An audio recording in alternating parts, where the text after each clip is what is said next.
Hello, fellow hair loss people.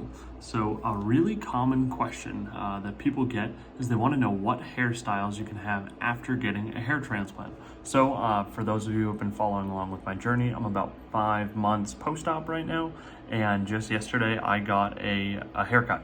So what this haircut entailed was just a light trim on the top. In your recipient areas, you can only use scissors for the first, I think they said 6 months.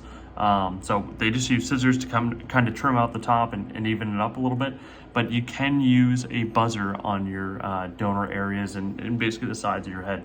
So they did that.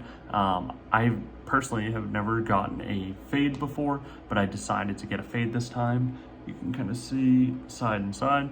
And what I got was a 1.5 on each side. So looking in, this is what a 1.5 post hair transplant kind of looks like. Looking around.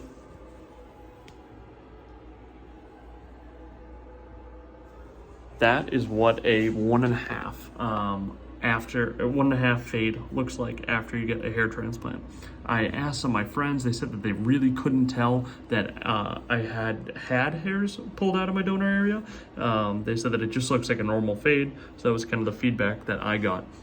I do think that it's going to be very dependent on how many hairs you got pulled from your donor area, and then also hair color I think can make a big difference as well. I think people with really dark hair, you might be able to tell the voids a little bit more and be able to tell that they had hairs pulled out of their donor area.